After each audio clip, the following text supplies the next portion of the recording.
चलिए very good morning. कैसे हैं आप लोग? आई होप कि आप लोग सही होंगे। तो चलिए आज हमारी नेक्स्ट क्लासेस है। आज हम लोग कवर करेंगे बहुत सारी चीज़ें ज्योग्राफी में। तो उम्मीद करता हूं कि आप सभी लोग बने रहिएगा और शेयर और लाइक ज़रूर करिएगा वीडियो को। तो चलिए हम लोग अब बात करते हैं। अब हम लोग बात करते हैं पहले अनअकैडमी पर। अनअकैडमी पे हम लोग बात कर लेते हैं। जैसा कि आप सभी लोग जानते हैं कि अनअकैडमी इंडिया का लार्जेस्ट लर्निंग प्लेटफॉर्म है। अनअकैडमी इंडिया का लार्जेस्ट लर्निंग प्लेटफॉर्म है, जहां पर लाखों की तादाद में स्टूडेंट पढ़ने आते हैं। योग्य तथा अनुभवी टीचर यहाँ पे क्या करते हैं, पढ़ाते हैं। तो आइए हम लोग जानते हैं कि अनअकैडमी लर्निंग ऐप को डाउनलोड कैसे करें। तो ये सिंपल है, बिल्कुल सिंपल ये है कि आप इसको प्ले स्टोर से जा कर के आप क्या कर सकते हैं, इसको डाउनलोड कर सकते हैं। चलिए मैं अपने बारे में आप लोगों को बताना चाहूँगा। श्रवण कुमार नाम है, 8 साल का एक्सपीरियंस है, master degree with economics, x interviewer of the UPSC और डायनेमिक अप्रोच के साथ रखकर पूरा पढ़ाने का प्रयास करता हूँ। और मेरे टेलीग्राम लिंक से अगर जुड़ना चाहते हैं तो unacademy@@ श्रवण कुमार, ये सारे के सारे किस में है, कैपिटल लेटर में है। तो कैपिटल लेटर में आप लोग यहाँ से हमसे जुड़ सकते हैं, ठीक है। तो चलिए हम लोग आगे बात करते हैं। हम लोग अनअकैडमी की प्रमुख कुछ विशेषता भी है। अनअकैडमी की प्रमुख कुछ विशेषता भी है। वो विशेषताएं क्या है, जैसे डेली लाइव क्लासेस होती है, लाइव टेस्ट क्विजेज भी कराए जाते हैं। इसके बाद स्ट्रक्चरल कोर्स भी है और अनलिमिटेड एक्सेस। इसमें बहुत ही अच्छी इसकी विशेषता है कि आप लाइव क्लास के दौरान किसी भी टीचर से या एजुकेटर से अपने डाउट भी क्लियर कर सकते हैं, डिस्कशन भी कर सकते हैं। चैट पोल हमेशा जो है कि क्या होता है, ओपन होता है। अनलिमिटेड एक्सेस में क्या होता है कि यदि एक बार आप सब्सक्रिप्शन ले लेते हैं तो लाइव एंड रिकॉर्डेड वीडियो कभी भी अनअकैडमी का देख सकते हैं, ठीक है। आई होप कि इतनी आप लोगों को बातें समझ में आ गई होगी। जैसा कि आप सभी लोग जानते हैं कि 100+ टॉप एजुकेटर हैं। अगर आप सब्सक्रिप्शन ले लेते हैं तो इनसे पढ़ने का एक बार मौका मिलेगा। जैसे मुन्नाल सर हैं, रोमन सैनी सर हैं, ये लोग जो है कि टॉप एजुकेटर के अंदर आते हैं। तो आपको एक बार इनसे पढ़ने का मौका ज़रूर मिलेगा। तो आइए हम लोग जरा जो कि नए सब्सक्रिप्शन पेज पे हम लोग बात करते हैं, जो कि आप लोगों को ध्यान में रखते हुए लाया गया है नया सब्सक्रिप्शन पेज। जैसा कि प्लस वाले पे आप देख रहे हैं, प्लस की जो फीस है, 1 महीने की जो फीस है 9,000 रुपये है, 3 महीने की जो फीस है 22,500 रुपये है, 6 महीने की जो फीस है 40,000 रुपये है और 12 महीने की जो फीस है 49,500 रुपये, 24 महीने की जो फीस है 72,000 रुपये और 36 महीने की फीस है 90,000 रुपये। लेकिन यदि मेरा रेफरल कोड यूज करते हैं SK@12 तो 1 महीने का 8100, 3 महीने का 20,250, 6 महीने का 36,450 और 12 महीने का 44,550, 24 महीने का 64,800 और 36 महीने का 81,000 रुपये फीस है। लेकिन यहीं पर आइकोनिक की बात करूं मैं, तो आइकोनिक का जो सब्सक्रिप्शन है जीएस के लिए, इसमें जो है कि 12 महीने की फीस 69,500, 24 महीने का 1,07,000, 36 महीने का 1,41,000। मैं आइकोनिक वाले पे आपको सलाह दूंगा, क्योंकि आइकोनिक सब्सक्रिप्शन लेने से आपको पूरा का पूरा अनअकैडमी टीम जो है कि सपोर्ट करती है और साथ साथ जो है कि एजुकेटर भी क्या करते हैं, सपोर्ट करते हैं। यदि मेरा रेफरल कोड यूज करते हैं तो 10% का डिस्काउंट मिलेगा। तो 12 महीने की फीस 62,550, 24 महीने की फीस 96,300 और 36 महीने का फीस 1,26,900 रुपये हो गए। आई होप कि आप लोग समझ गए होंगे। तो चलिए हम लोग आज टॉपिक पे चलेंगे और टॉपिक पे हम लोग चलते हैं अपने टॉपिक पे हम लोग चलेंगे। उम्मीद करता हूँ कि आप सभी लोग समझेंगे। तो चलिए हम लोग आज टॉपिक पे चलते हैं। आज हमारी टॉपिक का जो विषय है वो विषय है भारत में अफवाह तंत्र, ठीक है ना। आज हम लोग जो कवर करेंगे, ध्यान से आप लोग पढ़िएगा, थोड़ा सा डिफिकल्ट है क्योंकि मैपिंग बहुत ज़्यादा है। अफवाह तंत्र क्या है? अफवाह तंत्र, इसको कहा जाता है इंग्लिश में ड्रेनेज। क्या कहा जाता है? ड्रेनेज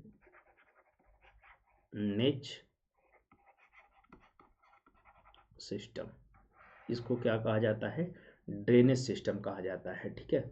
तो पहले देखते हैं अफवाह क्या होता है, जरा एक बार समझिएगा। देखिए अफवाह का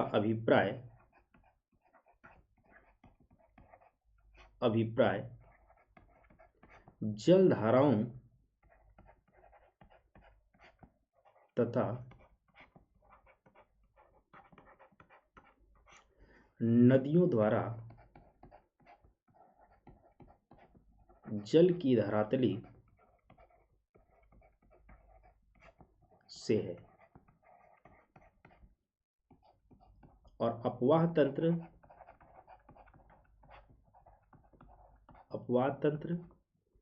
का तात्पर्य या संदर्भ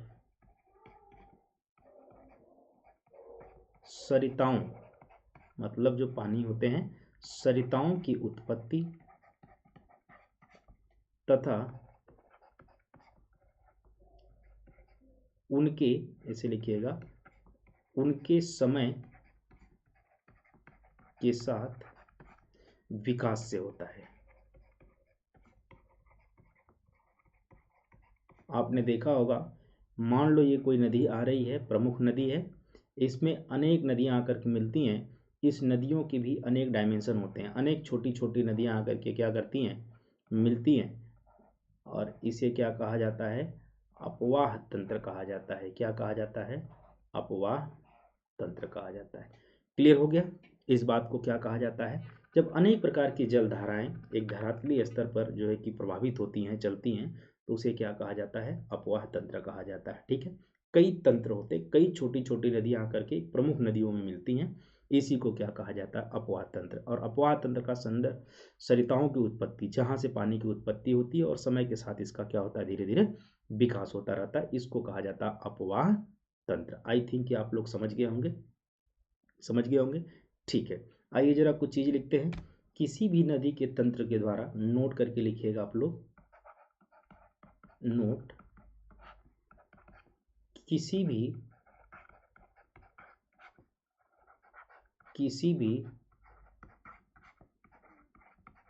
नदी तंत्र द्वारा अपने सहायक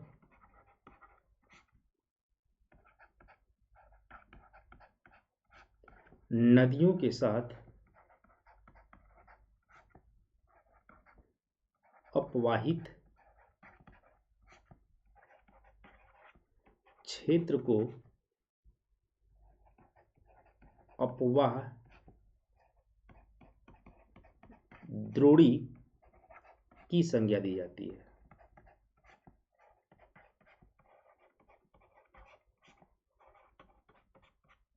ठीक है, और अपवाह द्रोणी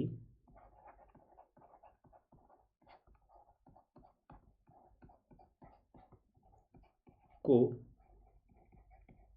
दूसरे अप्रवाह द्रोणी से अलग करने वाली सीमा को क्या कहा जाता है,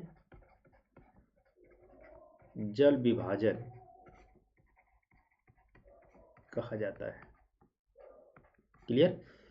अर्थात किसी भी नदी तंत्र द्वारा अपने सहायक नदियों के साथ अपवाहित क्षेत्र को अपवाह तंत्र कहा जाता है। तो आप समझ गए होंगे, ये मुख्य नदी, ये इनकी सहायक नदियां हैं, ये इनकी सहायक नदियां हैं। ठीक है, इधर से एक नदी आके मिल रही है, ये पूरा का पूरा जो एरिया होगा इसे क्या कहा जाएगा, अपवाह तंत्र कहा जाता है। और इस क्षेत्र को अपवाह द्रोणी की संज्ञा दी जाती है। क्या कहा जाता है इसको, अपवाह द्रोणी की संज्ञा दी जाती है। क्लियर। अपवाह द्रोणी एक दूसरे के अपवाह द्रोणी से अलग करने वाली क्यों क्या कहा जाता है, जल विभाजन। अब मान लो ये नदी इधर से आ रही है, एक प्रमुख नदी में, ये नदी इधर से आ रही है, दोनों मिली, ठीक है, और यहाँ से नदियाँ जो है कि अलग अलग हो गई, तो क्या हो गया, ये जलों का क्या हो गया, विभाजन हो गया, जलों का क्या हो गया, विभाजन हो गया। तो चलिए आइए हम लोग चलते हैं भारत में, अगले पॉइंट लिखिए, भारत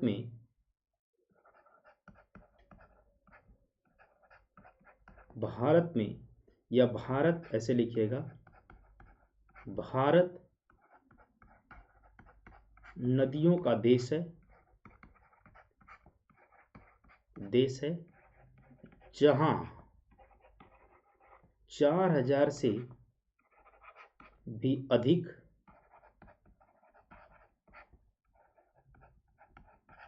छोटी बड़ी नदियां हैं। इनके अपवाह को मोटे तौर पर दो वर्गों में क्या किया गया है, विभाजित किया गया है। तो मुख्य रूप से अगर आप देखोगे तो कितने भागों में विभाजित किया गया है, दो भागों में इसे क्या कर दिया गया है, विभाजित किया गया है। पहले भाग की अगर हम बात करें, अगर मैं पहली भाग की बात करता हूं मैं, तो पहला भाग जो है जिसे कहा जाता है गंगा या हिमालय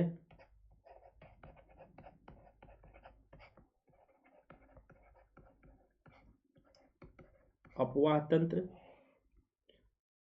और दूसरी बात जिसे कहा जाता है प्रायद्वीपीय अपवाह तंत्र। तो इसको दो भागों में विभाजित किया गया है। क्लियर? कितने भागों में विभाजित किया गया है? इसे दो भागों में विभाजित किया गया है। पहले को क्या कहा जाता है, हिमालय अपवाह तंत्र, और दूसरे क्या कहा जाता है, प्रायद्वीपीय अपवाह तंत्र। आप जैसे कि सभी लोग जानते भी हैं, हिमालय अपवाह तंत्र में जैसे हम लोग पढ़ते हैं कि मान लो गंगा अपवाह तंत्र, गंगा अपवाह तंत्र, इसके बाद हम लोग पढ़ते हैं ब्रह्मपुत्र अपवाह तंत्र, ठीक है। और इसमें सारी जो कि प्रायद्वीप जितनी नदियां हैं उसके बारे में हम लोग पूरा पढ़ने का प्रयास करते हैं। आई होप कि आप लोगों को इतनी बात समझ में आ गई होगी। तो प्लीज़ एक बार ज़रूर बताएं कि हाँ यहाँ तक तो समझ में आ गया सारी चीज़ें। अब आपको थोड़ा सा मैप ड्रॉ करना पड़ेगा। अब आपको क्या करना पड़ेगा, मैप ड्रॉ करना पड़ेगा। क्लियर हो गया मेरी बात? क्लियर हो गया? चलो हम लोग चलते हैं आगे। अब हम लोग लिख ले हैं भारत में अपवाह तंत्र। तो पहला देख लेते हैं, जैसे गंगा अपवाह तंत्र हमने बताया, ब्रह्मपुत्र सिंधु अपवाह तंत्र है ना, तो यहाँ पर लिख सकते हैं। तो चलिए आज हम लोग करते हैं अपवाह तंत्र, देखते हैं हिमालय के अपवाह तंत्र में। हिमालय के अगर अपवाह तंत्र की हम बात करें तो लिख सकते हैं जैसे सिंधु अपवाह तंत्र, नंबर दूसरा गंगा अपवाह तंत्र, और नंबर तीसरा ब्रह्मपुत्र अपवाह तंत्र। ठीक है, हमको लगता है कि आप लोगों को समझ में आ गया। तो आज हम लोग शुरू करते हैं सिंधु अपवाह तंत्र से। कहाँ से शुरू करेंगे हम लोग? सिंधु अपवाह तंत्र से हम लोग क्या करने जा रहे हैं, शुरू करने जा रहे हैं। ठीक है, तो हेडिंग दीजिए आप लोग सिंधु अपवाह तंत्र। क्या करेंगे हम लोग शुरू? सिंधु अपवाह तंत्र, सिंधु अपवाह तंत्र। क्यों छोटा लिखा हूं? क्योंकि मैप बनाना पड़ेगा। ठीक है ना, तो चलिए हम लोग शुरू करते हैं। अब मान लो इस प्रकार से आप लोग थोड़ा सा ध्यान दीजिएगा। ये मान लो क्षेत्र है, इसलिए मैं इतना बड़ा बना रहा हूँ क्योंकि ज़रूरत पड़ेगा आप लोग भी खूब बड़ा सा साइज में आप लोग बना लीजिएगा। और इसमें साथ साथ जो है कि मैं लिखवाते चलूँगा।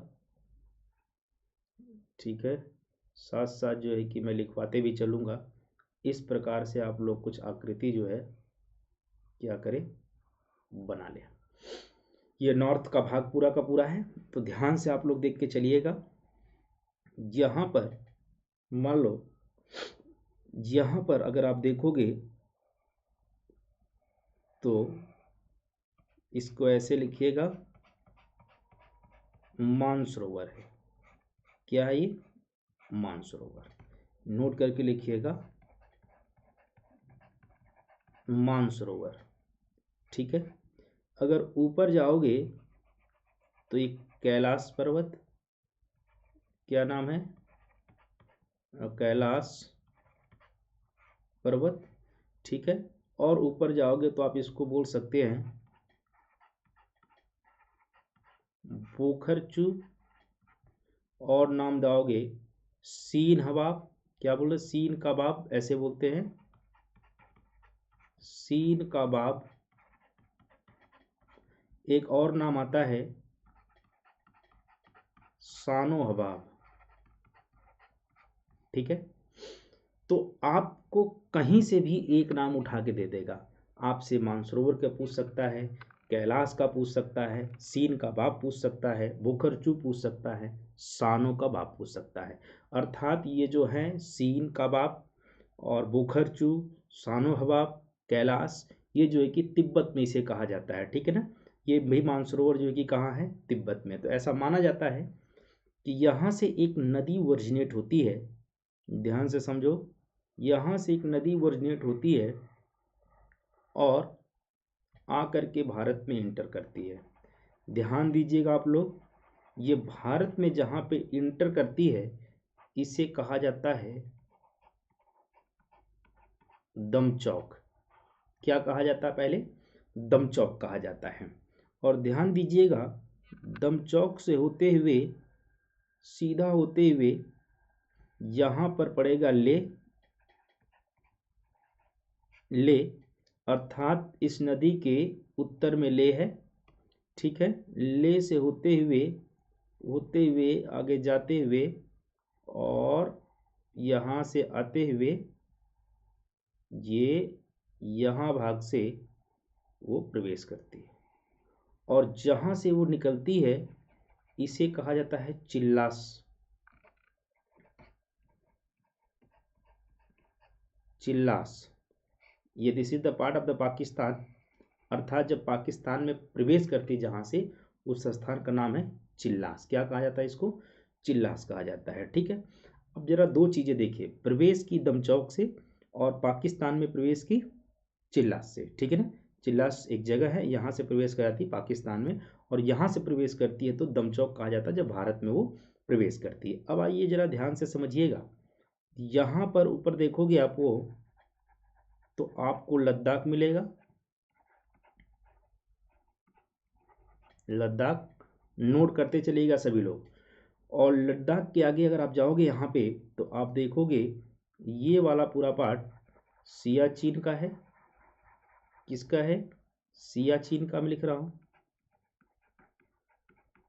सियाचिन ग्लेशियर जो है, ठीक है। और यहाँ पे चलोगे एक और आपको मिलेगा ऊपर, ये मिलेगा काराकोरम। क्या मिलेगा, काराकोरम श्रेणी है। और इस काराकोरम के पास एक ग्लेशियर है, इस ग्लेशियर का नाम है रीमो ग्लेशियर। यहाँ पे एक रीमो ग्लेशियर है, क्या है, रीमो ग्लेशियर। मैं यहाँ लिख देता हूँ, यहाँ पे रीमो ग्लेशियर है, नोट कर लीजिए आप लोग। और यहीं से एक नदी ओरिजिनेट होती है, इस नदी का नाम है श्योक नदी, इस नदी का नाम है श्योक नदी। क्लियर, मेरी बात आप लोग समझ पा रहे हैं। यहीं से एक श्योक नदी जो है कि ओरिजिनेट होती है। क्लियर हो रहा है आप लोगों को, क्लियर हो रहा है। यहाँ से जो है कि एक श्योक नदी क्या होती है, रीमो ग्लेशियर से उत्पन्न होती है, ठीक है। आइए जरा आगे जब हम लोग चलते हैं तो ये वाला जो भाग है, ये वाला यहाँ पर है बलूचिस्तान, बलूचिस्तान, क्लियर। और यहाँ पर इसी नदी श्योक नदी जो है, यहाँ से एक नदी जो है कि सियाचिन ग्लेशियर से ही निकलती है और आकर के श्योक नदी में मिलती है। इस नदी का नाम है नुब्रा, नुब्रा यहाँ लिखता हूँ, नुब्रा नदी। क्लियर, नुब्रा नदी है। और इस नुब्रा नदी से होते हुए यह आकर के जो है कि कहाँ मिल जाती है, सिंधु नदी में मिल जाती है, ठीक है। अब आगे देखिएगा, यहाँ पर है हुंज। क्या है, हुंज है। और हुंज होते हुए यहाँ पर हुंज है, हुंज होते हुए ये सीधा ये गिलगिट वाला पार्ट है, ये गिलगिट वाला क्षेत्र है, गिलगिट लिख लीजिए आप लोग। गिलगिट से होते हुए और यहाँ वाला जो ये क्षेत्र है, यहाँ पर जो है कि ये गर्ज का एक गार्ज है जिसका नाम है बूजी गार्ज का निर्माण करती है। इसके लिख लीजिएगा, बूजी गार्ज का क्या करती हो, निर्माण करती है। और यहाँ से होते हुए सीधा जो है कि यहाँ पर लिख ले, बूजी गार्ज जो है ये सबसे गहरा गार्ज है, लगभग 5200 मीटर, ध्यान रखिएगा, बूझीगार का निर्माण करते हुए। और यहाँ से आती है तो यहाँ पर है नंगा पर्वत। कहाँ है? यहाँ पर है क्या? नंगा पर्वत है, नंगा पर्वत। ये नंगा पर्वत से आते ही ये कहाँ प्रवेश कर जाती है? पूरा का पूरा जो है कि यहाँ पे पाकिस्तान में प्रवेश कर जाती है। देखिए जरा ध्यान से, जब ये पाकिस्तान से पहले अगर भारत में होती है तो इसे कहा जाता है किशनगंगा, इसे कहा जाता है किशनगंगा। लेकिन यही जब पाकिस्तान में प्रवेश करती है तो किशनगंगा के रूप में इसका नाम बन जाता है, इसका नाम बन जाता है नीलम। क्या बन जाता है? नीलम बन जाता है। इसको क्या कहा जाता है? नीलम कहा जाता है। अब जरा ध्यान से समझें सभी लोग, यहां से होते हुए और सीधा जो है कि ये नीचे मैं बना दे रहा हूं, ये मिठानकोट है यहाँ पर, मिठानकोट है पाकिस्तान में, मिठानकोट, अर्थात यहीं पर है बहावलपुर। क्या नाम है? बहावलपुर। और यहाँ से होते हुए कराची जाती है, कराची का जो बंदरगाह है, कराची में लिख देता हूँ यहाँ पे, कराची के बंदरगाह से होते हुए अरब सागर में जाकर क्या हो जाती है? गिर जाती है। क्लियर? इतनी बात क्लियर आ गई आप लोगों को? देखिए यहाँ पर जो है कि हिंदूकुश ग्लेशियर काबुल में पड़ता है, एक हिंदूकुश ग्लेशियर है जो कि काबुल में पड़ता है, काबुल। यहाँ से कई नदियाँ निकलती हैं, एक इधर से आती है ऐसे निकल करके, जिसको कहा जाता है स्वात नदी, और एक जो है कि नदी इस प्रकार से निकल के आती है, इसको कहा जाता है कुनार नदी, और एक नदी इसमें आकर के मिलती है, ठीक है, कुनार और स्वात, और यही जो नदी बनती है इसको कहते हैं काबुल नदी। क्या बोला जाता है इसको? काबुल नदी। क्लियर? इसके बाद यहाँ से एक नदी और आती है अफगानिस्तान और पाकिस्तान के सीमा से, इसको बोलते हैं कुर्रम नदी, और कुर्रम नदी आकर के जो है कि सिंधु नदी में मिलती है। और कुर्रम की एक नदी है जिसको नाम है तोची, तोची नदी। और एक नदी जो है कि यहाँ से आती है, इसका नाम है गोलम, गोलम भी आकर के मिलती है, गोलम। और गोलम की एक सहायक नदी, इसका नाम है कूदर, कूदर। और एक नदी है जिसको कहा जाता है झोब, ठीक है, आकर के किसमें मिलती है? सिंधु नदी में मिल जाती। इतनी बात मुझे लगता है सबको बिल्कुल क्लियर होगा। तो एक बार मुझे बताएं कि जी सर बिल्कुल क्लियर है, तो फिर मैं आगे बढ़ता हूँ। यहाँ तक क्लियर सबको ना? 2-3 पॉइंट आप लोग थोड़ा याद रखिएगा। देखिए जरा ध्यान से, इंटर कहाँ से करती है और बाहर कहाँ से होती है। मैं गोला मार देता हूँ, आप लोग कन्फ्यूज मत होइएगा, और इसको आप लोग इसी तरीके से बना लीजिएगा। मैं गोला मार देता हूँ इस पर, आपसे इनमें से कोई भी नाम पूछ सकता है। अगर मान लो मानसरोवर, मानसरोवर सब लोग हम पढ़ते हैं, लेकिन कैलाश, सीन कबाब, बुखरचू, सानो हबाब, ये हमने नाम नहीं सुना होगा। तो यहाँ से भी कोई भी नाम दे सकता है, बताओ कहाँ से उद्गम होता है। तो आपको नाम पता होना चाहिए, 4-5 नाम है, आप लोगों को थोड़ा याद करना पड़ेगा। इतनी बात मुझे लगता है कि क्लियर हो गया होगा, ठीक है ना? क्लियर? यहीं पे जो है कि रिमो ग्लेशियर है, ये ऊपर काराकोरम पड़ता थोड़ा सा, ये नीचे जो है कि एक ग्लेशियर है, ग्लेशियर से शोक नदी निकलती है। आइए जरा देखो, इस साइड में हम चलेंगे तो इस साइड में एक श्रेणी है जिसका सभी लोग नाम जानते हैं, जास्कर श्रेणी। क्लियर? जास्कर श्रेणी है। यहाँ पे जाओगे तो यहाँ पे आपको मिलेगा कारगिल। क्या मिलेगा? कारगिल। आप लोग नाम सुने ही हैं, कारगिल, ठीक है, सभी लोग नाम सुने होंगे।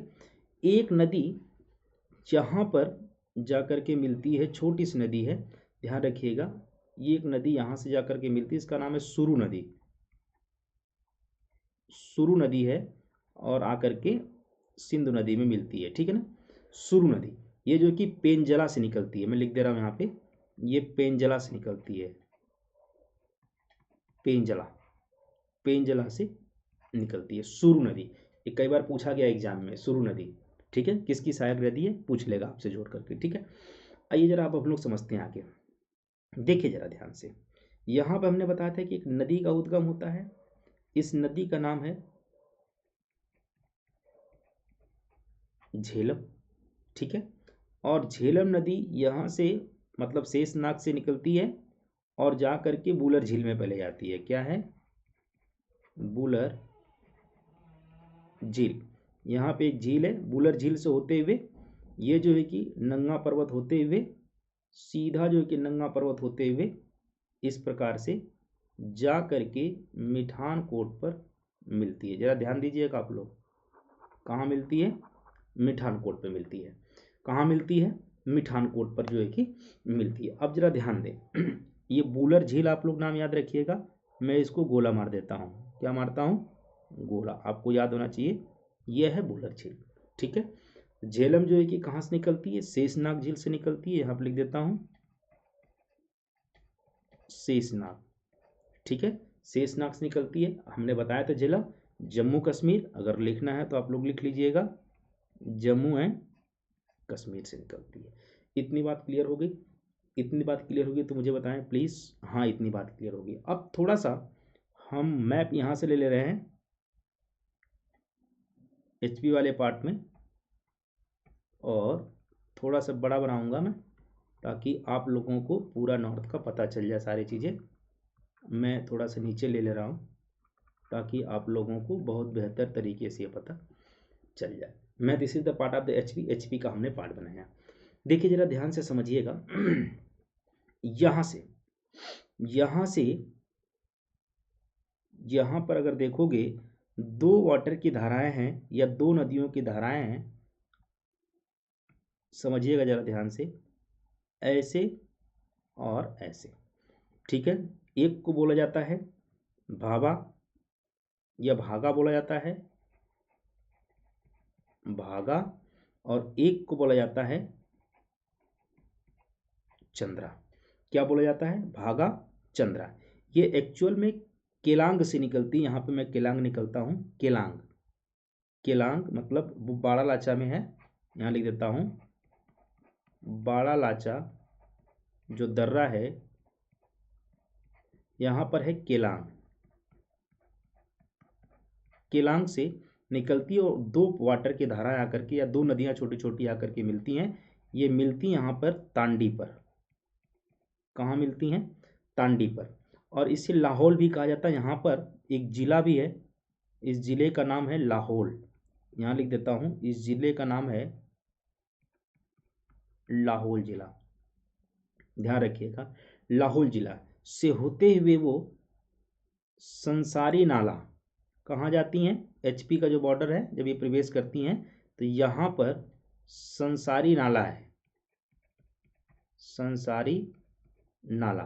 संसारी नाला से ये प्रवेश करते ही ये चली जाती हैं और जा करके यहाँ पर मिल जाती है इस नदी से। क्लियर? और जहाँ पे ये मिलती हैं इसका नाम है झुंग। क्या नाम है? कभी कभी झुंग या झंग भी कहा जाता है, झुंग या जंग। और इसी पर जो है कि कुछ परियोजना बनी हुई हैं। परियोजना का नाम लिखिएगा, जैसे सलाल, बगलीहार और एक है दुलहस्ती।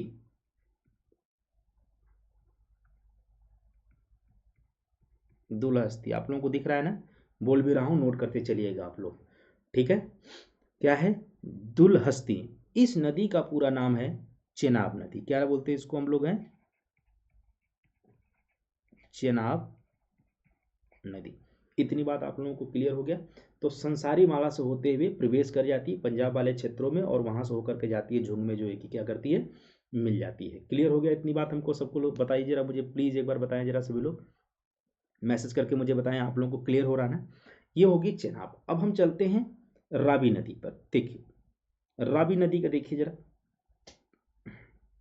ये है आपका चनाब और यहाँ पे बड़ा छोटा पड़ेगा, थोड़ा सा आप लोग ध्यान में रख के चलिएगा, ठीक है। यहाँ पर जो है कि तमचागिरी है। क्या है? तमचागिरी, लिख लीजिएगा तमचागिरी। और तमचागिरी से एक नदी निकलती है, इसका नाम है रावी। क्या है ये? रावी। और यहाँ से यहाँ जाती है तो भागलपुर पड़ता है, भागलपुर। और ये भागलपुर से होते हुए एक आता है मंडी जिला। क्या आता है? मंडी जिला। और मंडी जिला से ध्यान में रखिएगा आप लोग, इसको कहा जाता है पंडोहो झील। यहीं पे है पंडोहो झील। और पंडोहो झील से मतलब यहाँ से होते हुए ये जाती है खैरी नामक स्थान पर। यहाँ पे एक स्थान है जिसका नाम है खैरी नामक स्थान। से होते हुए ये सीधा प्रवेश करती है और जा करके यहीं पे मिल जाती है। पंजाब पंजनद कहा जाता है पंजाब वाले क्षेत्रों में। मुझे लगता है कि यहाँ तक आप लोगों को क्लियर हो गया होगा। यहाँ पे आप लोगों को क्लियर हो गया होगा। फिर हम लोग चलते हैं आगे। अब आगे हम लोग कहाँ चलते हैं? ब्यास वाले चीज़ पे चलते हैं। देखिए अब यहाँ पर दो धाराएं हैं, ध्यान से देखते चलिए आप लोग। यहाँ पे दो धाराएं हैं। इस धारा का नाम है कुल्लू कुल्लू और इसका नाम है ब्यास कुंड। क्या है? ब्यास कुंड। जब ये दोनों मिलती हैं तो क्या कहलाती हैं? ब्यास नदी कहलाती है। ब्यास नदी कहलाती है। और ये आगे जाती है तो यहाँ पे मिलता है कांगड़ा जिला। क्या मिलता है? कांगड़ा जिला। कांगड़ा जिला। और कांगड़े जिले से होते हुए, ध्यान से समझिएगा, कांगड़े जिले से होते हुए ये जाती है मुरथल। कहाँ जाती है? मुरथल के पास। यहाँ पे है मुरथल। मुरथल से ये निकलती है और सीधा जा कर के इस नदी मिलती है भागलपुर में। क्लियर? इसके बाद जो है कि एक और नदी यहीं पर ध्यान रखिएगा, जो ब्यास नदी है यहीं पे जो है कि एक बांध है, पोंग बांध भी है। लिख लीजिएगा आप लोग, पोंग बांध यहाँ पर है। ठीक है। और एक नदी और निकलती है और यहीं पे जो है कि पोंग बांध के पास महाराणा प्रताप झील भी है। लिख लीजिएगा यहीं पे महाराणा प्रताप झील भी है। आप लोगों को सीधा सीधा साफ साफ दिख रहा होगा ना? ठीक है। और एक नदी निकलती यहाँ से, हमने बताया था आप लोगों को। तो यहाँ पे ध्यान रखिएगा आप लोग, यहाँ पर ध्यान रखिएगा, राकसताल आपने नाम सुना होगा, राकसताल। और राकसताल से यहाँ जब प्रवेश करती है तो शिवकला दर्रा भारत में जो प्रवेश करती है, शिवकला दर्रा। और शिवकला दर्रा से ये प्रवेश करती है, ये भी हिमाचल प्रदेश में है। ठीक है। इसको बोलते हैं सतलुज नदी। और ये यहाँ से आती हुई और यहाँ पे पहुँचती है। यहाँ पर एक बांध है जिसका नाम है भाखड़ा नागल। और इस बांध से होकर के हरिके के पास जाती है। कहाँ जाती है? हरिके। हरिके के पास जाती है और हरिके से होते हुए ये बहावलपुर के पास जाकर के इसमें मिल जाती है। ठीक है। अब ध्यान रखिएगा, इसी हरिके से एक नदी निकलती है, एक नहर निकाली गई है जिसका नाम है, आप सभी लोग जानते हैं, इंदिरा गांधी नहर। ठीक है। और ध्यान रखिएगा, इसी के पास जो है कि ये भाखड़ नागल है, इसी के पास जो है कि एक झील है जिसका नाम है गोविंद सागर झील। गोविंद सागर झील है।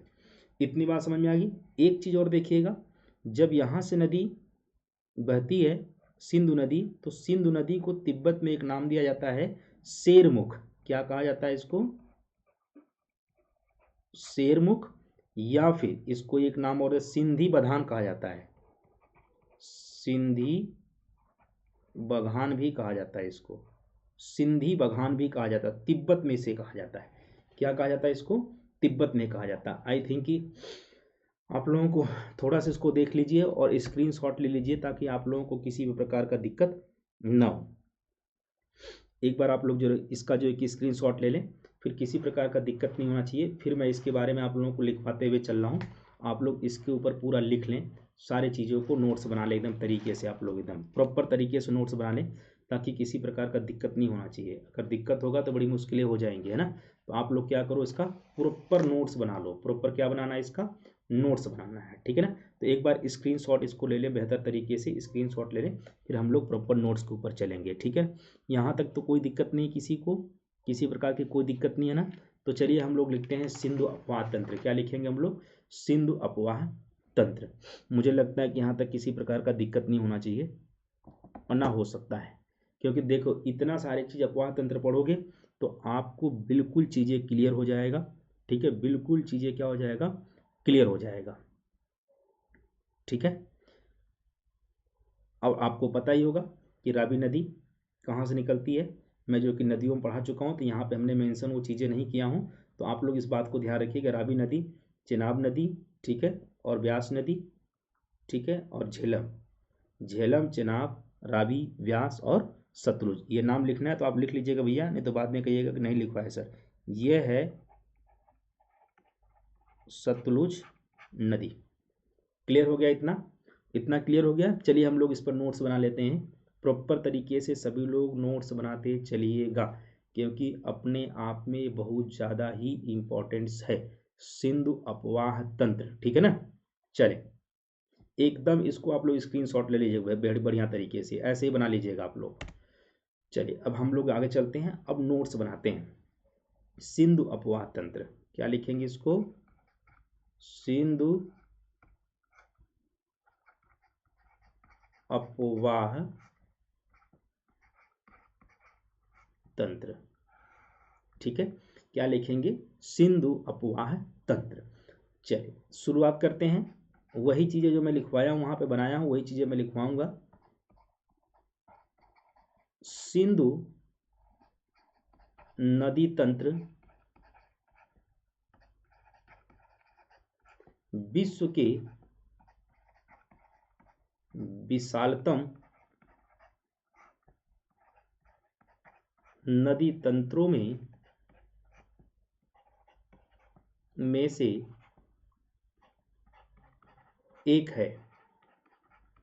क्लियर? इसके अंतर्गत सिंधु तथा उसकी सहायक नदियां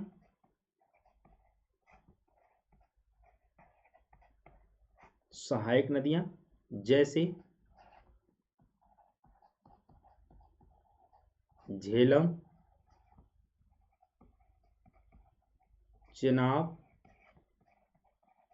रावी, व्यास, और आप लिख सकते हैं सतलुज। 5 मिनट डाल लीजिएगा आप लोग। इसके बाद 6 जास्कर, ये छोटी छोटी नदियां हैं। इसके बाद 7 गोलम, 8 द्रास, 9 काबुल, और 10 श्योक, 11 सिगार, 12 कुर्रम, 13 गिलगिट सम्मिलित हैं। नोट कर लीजिएगा, इसकी सहायक नदियां हैं सब, छोटी बड़ी लेकर के। हर जगह आप कुछ नदियों को आप नहीं दिखा सकते, वहां पर बहुत छोटी छोटी नदियां हैं, आकर के उसमें क्या मिल जाती हैं, सिंधु में मिल जाती है, ठीक है ना। चलिए नंबर दूसरा पॉइंट लिखो, नंबर दूसरा पॉइंट, सिंधु नदी तिब्बत के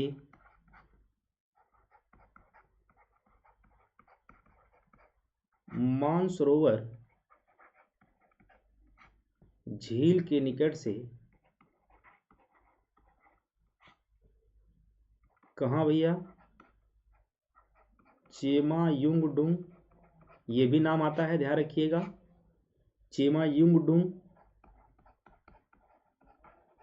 ग्लेशियर या मानसरोवर, नाम कोई भी दे सकता है, कैलाश पर्वत, ठीक है, सीन कबाब, शानो हबाब, बोखरचू, ठीक है, इत्यादि हिमानी से क्या करती है, निकलती है। क्लियर हो गया यहां तक। यह नदी, आप लोग नोट्स बनाते चलिएगा, पहले उत्तर पश्चिम दिशा में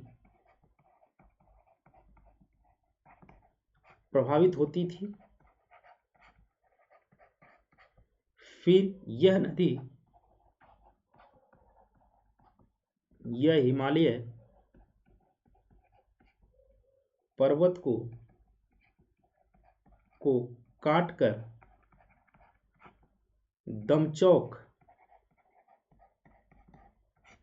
दमचौक के निकट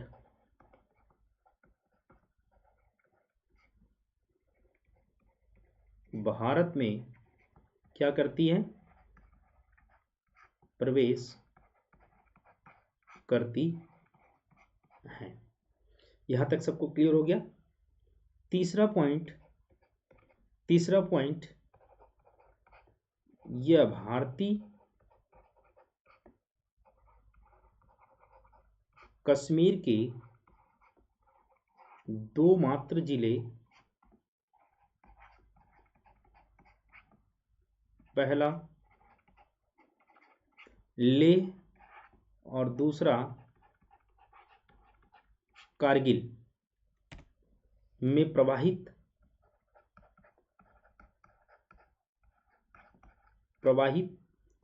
होने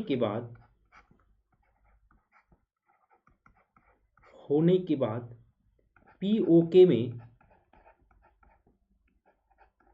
चली जाती है।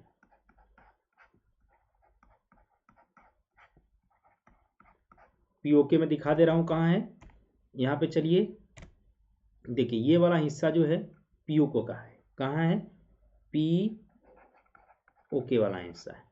क्लियर हो गया आप लोगों को। चलिए ठीक है, आगे हम लोग चलते हैं। ठीक है, इसके बाद सिंधु नदी, सिंधु की एक महत्वपूर्ण, ऐसे लिखिएगा, सिंधु की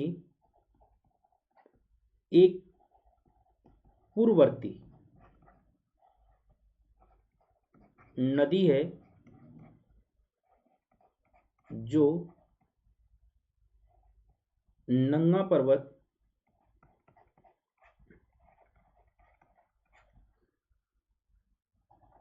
के, इसको लिख लो, बुंजी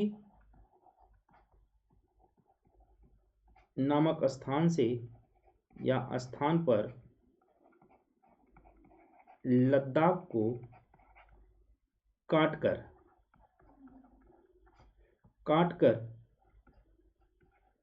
गार्ज का निर्माण करती है। एकदम हर पॉइंट अपने आप में बहुत ही इंपॉर्टेंट है। क्लियर। सिंधु नदी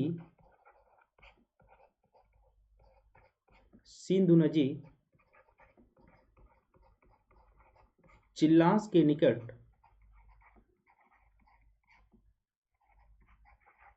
पाकिस्तान में प्रवेश करती है।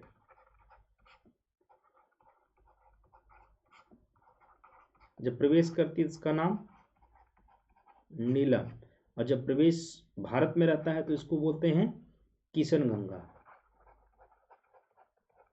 किशनगंगा, दोनों चीज देख लीजिएगा, किशनगंगा और नीलम। जब पाकिस्तान में प्रवेश करेगी तो वही नीलम बन जाती है, ठीक ना। क्वेश्चन पूछा गया है, ध्यान रखिएगा। अगले पॉइंट में लिखवा रहा हूं, सिंधु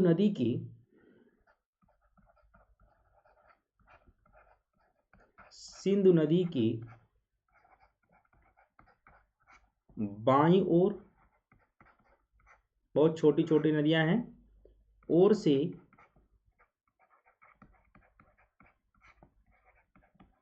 मिलने वाली नदी में पंजाब की 5 नदियां कौन सी भैया हैं? ए सतलुज, बी ब्यास, सी रावी, डी चेनाब और ई झेलम। ठीक है, रावी, ब्यास, चेनाब और झेलम। क्लियर हो रहा है? क्लियर हो रहा है क्या आप लोगों को? अगर क्लियर हो गया तो मुझे बताओ। और मैं फिर दिखा दे रहा हूँ कहाँ कहाँ है, देख लो एक बार मैप में देख लो। ये है झेलम, चेनाब, रावी और ब्यास। ठीक है, ये देख लो, यहाँ पे लिखा हुआ है, ये चेनाब है और ये रावी है और ये ब्यास है और ये झेलम नदी है। क्लियर? तो यहाँ ये सारी नदियाँ, फिर हम लोग दोबारा उसी पे चलते हैं। ठीक है, ये नदियाँ लिख लीजिएगा, ये 5 नदियाँ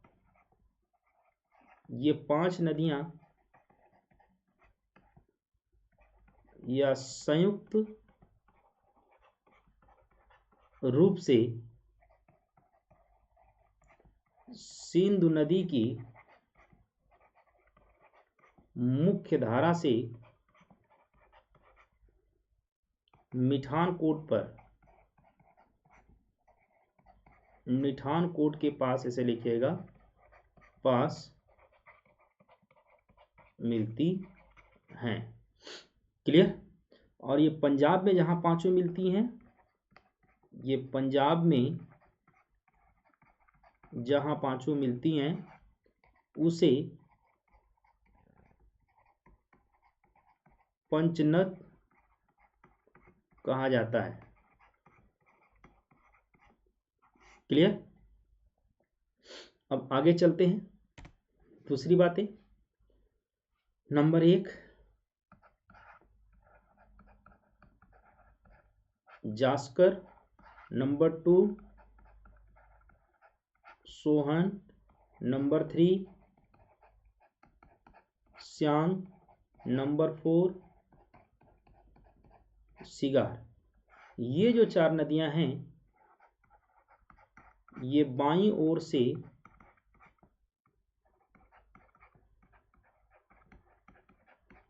मिलने वाली अन्य प्रमुख नदी हैं। क्लियर? और दाईं ओर से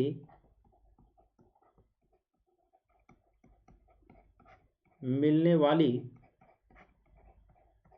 नदी, एक श्योक, दूसरा काबुल, तीसरा कुर्रम, चौथा तोची, पांचवा गोलम, 6 गिलगिट। ये भी प्रमुख नदी हैं, यह भी प्रमुख नदी है। देखो दाएं बाएं मतलब, ये जैसे सिंधु आ रही है तो इधर से जब आ रही है तो इस मुख की तरफ करेंगे तो इधर वाला हिस्सा दायां हो जाएगा, इधर वाला क्या हो जाएगा? दाहिना हो जाएगा, और इधर वाला क्या होगा? बायां हो जाएगा। ठीक है, क्योंकि नदी ऊपर से इस प्रकार से आ रही है इधर। ठीक है, मुख इसका किधर है नदी का? नीचे की तरफ है, ये ऊपर से आ रही है नीचे की तरफ। इधर वाला हिस्सा क्या हो जाएगा, दाहिने, और इधर वाला क्या हो जाएगा, बामा हो जाएगा। क्लियर हो गया इतनी बात। चलिए आगे हम लोग चलते हैं। अब लिखना है काबुल व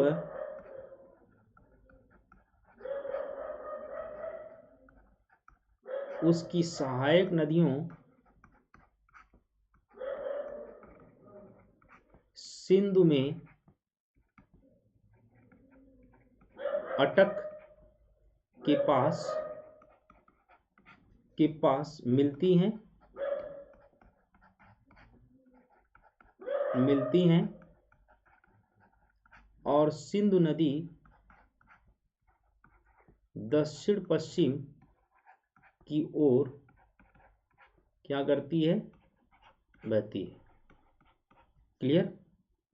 और कराची के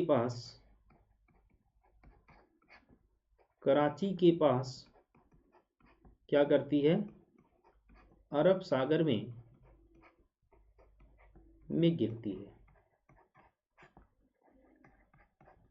क्लियर हो गया यहाँ तक सबको?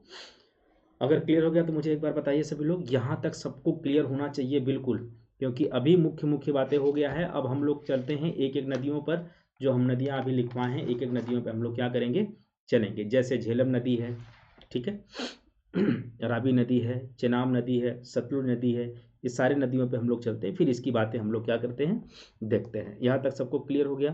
तो एक बार प्लीज़ आप लोग मुझे बताएं कि जी सर क्लियर हो चुका है यहाँ तक। यहाँ तक कोई भी दिक्कत नहीं है, ठीक है, पक्का? चलें, तो आप लोग लाइक और शेयर जरूर किया करें, ठीक है। अगर फिर भी लगता है तो कमेंट बॉक्स में आप लिख दें, उसका जवाब आपको मिल जाएगा, ठीक है। आइए हम लोग चलते हैं। अब किस नदी पे हम लोग चलेंगे, तो ध्यान रखिएगा, हम लोग चल रहे हैं झेलम नदी पर। किस नदी पे हम लोग चल रहे हैं, झेलम नदी। क्लियर। अब झेलम नदी की दो तीन बातें देख लेते हैं, लिखिएगा। यह पीर पंजाल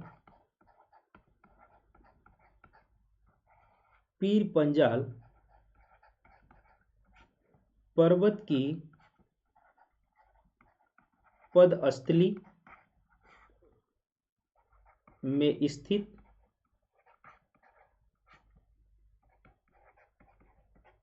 बेरीनाग के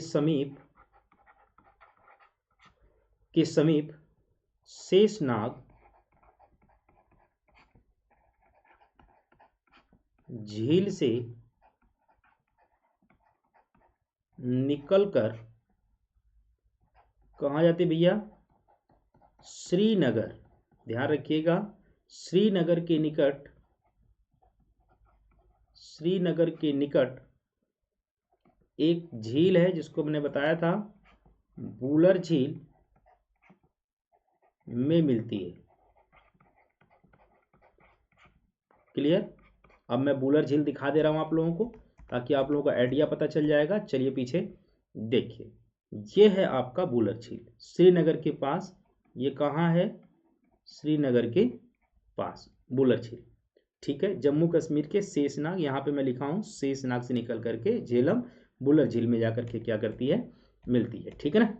यहाँ तक क्लियर है? आगे हम लोग बढ़े, ठीक है, आगे हम लोग बढ़ते हैं। बूलर झील में क्या करती है, मिलती है।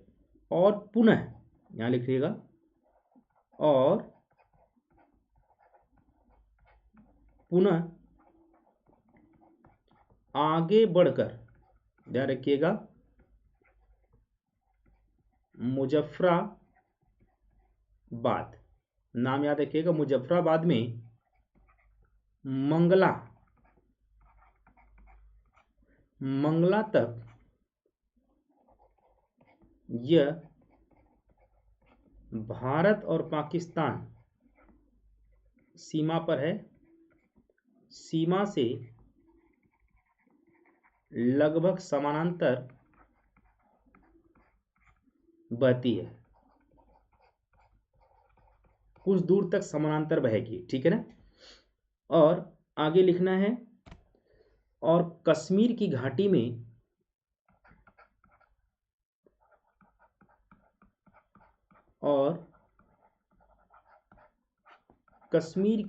में घाटी में नाम लिखिएगा अनंतनाग से बारामूला लिखिएगा, बारामूला तक झेलम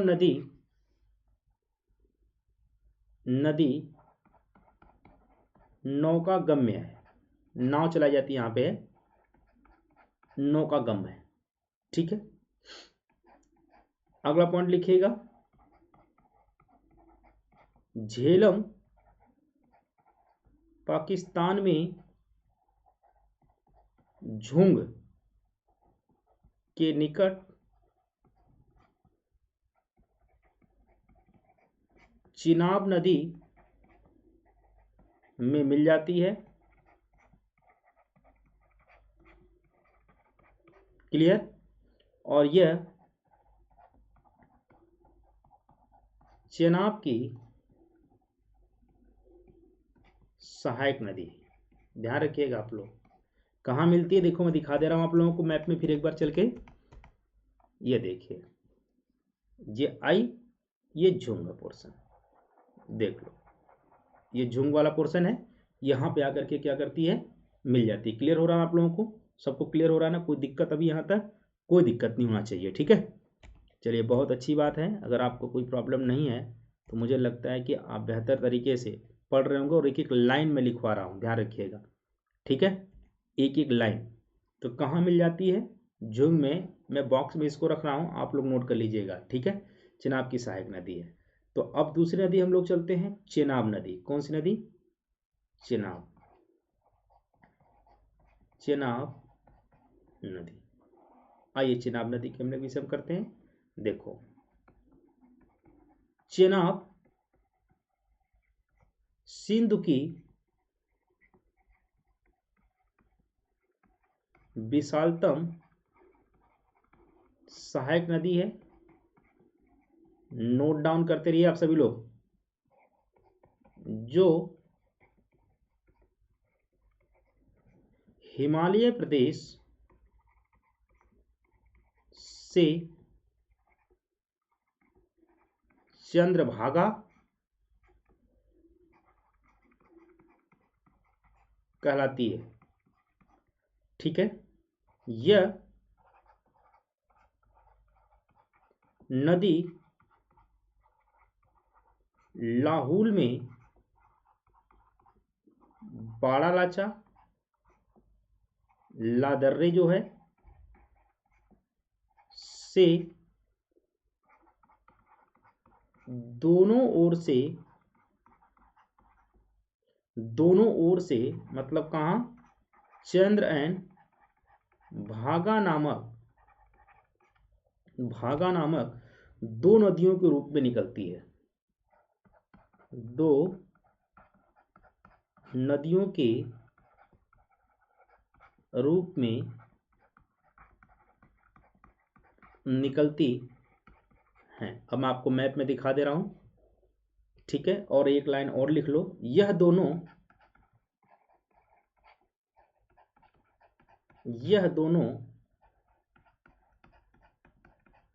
केलांग के निकट तंडी से मिलती हैं। किससे मिलती हैं? तंडी से। चलिए मैप पे दिखाता हूं आप लोगों को, जरा मैप पे ध्यान दीजिए आप सभी लोग। देखो, ये भागा, ये चंद्रा, चिनाब नदी, तंडी। ठीक है, कहाँ है? तंडी। ठीक है, तंडी मतलब केलांग, मतलब आप बोल सकते हो केलांग के निकट है। यहाँ पर लिख लीजिएगा, केलांग लिखवाया हूं, केलांग के निकट। ठीक है, ये देखो लिखवाया हूं मैं केलांग कि बाड़ालाचा जो दर्रा है यहाँ से। ठीक है, बाड़ालाचा दर्रा के पास मैंने केलांग लिखवाया हूँ, और यहाँ से जो कि आकर मिल जाती है। और लाहौल होते हुए, संसारी नाला होते हुए यहाँ पे बगलियाहार, सलाल और दुलहस्ती जो है कि ये क्या हमारे परियोजनाएं हैं, और जाकर के कहाँ मिल जाती है? ठीक है, झेलम में जा करके वहाँ पे मिल जाती है। क्लियर हो गया? यहाँ तक क्लियर सबको है? बहुत बढ़िया बात है, अगर क्लियर है तो बहुत अच्छी बात है। ठीक है, चंद्रा और भागा नामक, ठीक है। और यहाँ पे जाके कहाँ पे मिल जाती है? केलांग के निकट तंडी में क्या हो जाती हैं? मिल जाती है। क्लियर हो गया यहाँ तक? अब हम लोग चलते हैं रावी नदी पर। किस पे चलते हैं? रावी। देखो बहुत आराम से पढ़ा रहा हूँ और आप लोग बिल्कुल नोट्स प्रॉपर बनाते चलिएगा। रावी नदी, क्योंकि ये बहुत ही मोस्ट इंपॉर्टेंट है, मैप में देख के आपको पता चल गया होगा। रावी नदी नदी का उद्गम कांगड़ा जिले, ध्यान रखिएगा, कांगड़ा जिले अर्थात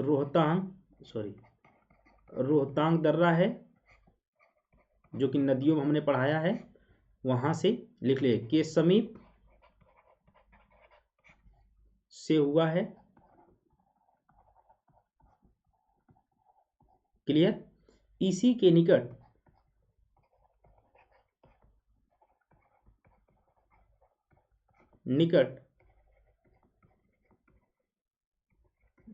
व्यास कुंड से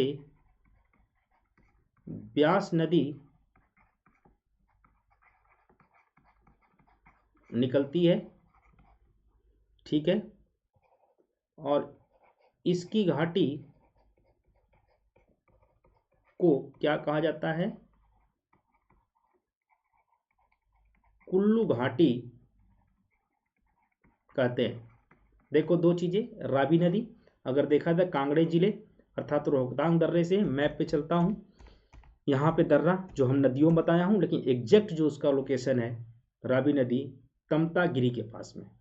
ठीक है, यहाँ पे कांगड़ा जिला है, बिल्कुल कांगड़ा जिला है, लिख सकते हैं आप लोग कांगड़ा जिला। तो कांगड़ा जिला यहाँ पर है, यहाँ से निकलती तमतागिरी से, देख लो, और हम लिख देते हैं यहाँ पे तमतागिरी से।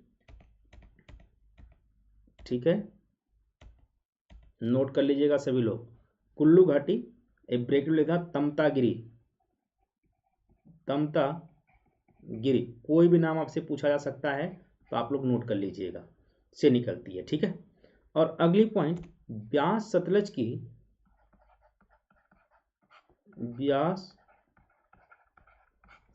की सहायक नदी है, और ये कपूरथला के निकट, जहां पे बहावलपुर है, हरिके नामक स्थान पर मिलती है। ठीक है, तो हरिके नामक स्थान, आइए हम लोग देख लेते हैं। ठीक है, ये देखो खैरीनाथ, और यहाँ पे जहाँ पे मिलती है ना, यहाँ पे इस पोजीशन में डायरेक्ट में यहाँ पे आकर के मिलती है, यहाँ पे हरिके नामक स्थान है, मैं यहाँ पे दिखाया गया हूँ, हरिके नामक स्थान पे क्या करती है, आकर के मिल जाती है। क्लियर हो गया? चलिए, सारे चीज को ध्यान से पढ़िएगा, यहीं पे आपको हरिके नामक स्थान पे मिलेगा। ठीक है, अब हम लोग अगला नदी चलते हैं, सतलुज नदी। सतलुज नदी, आई होप कि आप लोगों को कंफर्म पता चल रहा है ना, कोई दिक्कत नहीं हो रहा ना आप लोगों को? चलिए, अब लिखते हैं सतलुज नदी मानसरोवर झील के समीप राजस्थान से क्या होती है? निकलती है। ठीक है, और यह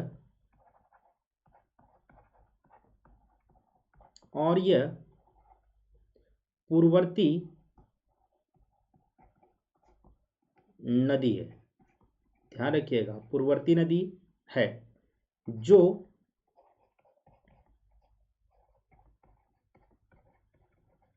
हिमालय को काटकर एंड शिपकला दर्रा, अभी बताया मैंने, से भारत में प्रवेश करती है,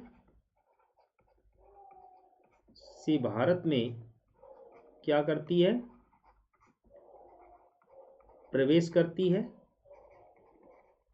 ठीक है, ये कहाँ, मतलब HP हिमाचल प्रदेश में। और स्पीति, ध्यान रखिएगा, एक नदी है छोटी सी, स्पीति नदी इसकी मुख्य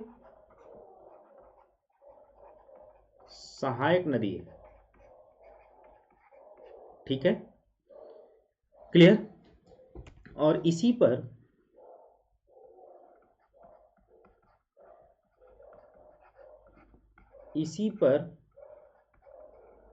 भाखड़ा नागल क्या है, बांध बनाया गया है।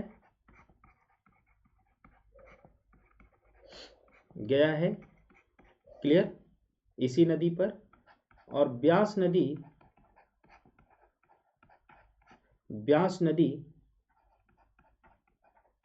हरिके के निकट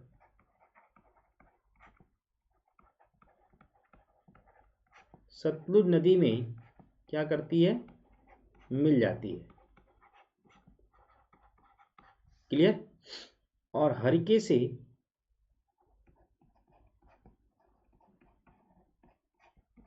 से एक नहर निकाली जाती है, इसका नाम है इंदिरा गांधी नहर, जो पश्चिमी राजस्थान में पानी की उपलब्धता को क्या करता है, सुनिश्चित करता है। पानी की उपलब्धता को क्या करता है, वो सुनिश्चित करता है। इतनी बातें आप लोगों को समझ में आ गई, मुझे लगा इतनी बातें आपको समझ में आ गया है। तो ये हमारा रहा आपका सिंधु अपवाह तंत्र। क्या रहा हमारा, सिंधु अपवाह तंत्र। मुझे लगता है कि चलिए फिर हम लोग नेक्स्ट क्लास में मिलते हैं। तब तक के धन्यवाद। आप सभी लोग नोट्स को बना लीजिएगा, प्रॉपर नोट्स बना लीजिएगा, ताकि किसी प्रकार की समस्या, इससे बाहर कोई क्वेश्चन नहीं होगा। इस बात को ध्यान में रख लीजिए आप लोग। अगर नदी में से कहीं आएगा क्वेश्चन तो इससे बाहर क्वेश्चन नहीं हो सकता है, बिल्कुल नहीं होगा। आप लोग अगर ध्यान से पढ़ लोगे तो सबसे आसान हो जाएगा आप लोगों को। बाकी मैप में देखते रहिएगा कहाँ पे क्या है, मोटी मोटी जो बातें थी वो हमने क्या किया, उसको लिखवा दिया। ठीक है ना। चलिए तब तक के लिए धन्यवाद। हम लोग नेक्स्ट क्लास से मिलते हैं, फिर मिलते हैं नेक्स्ट क्लास में।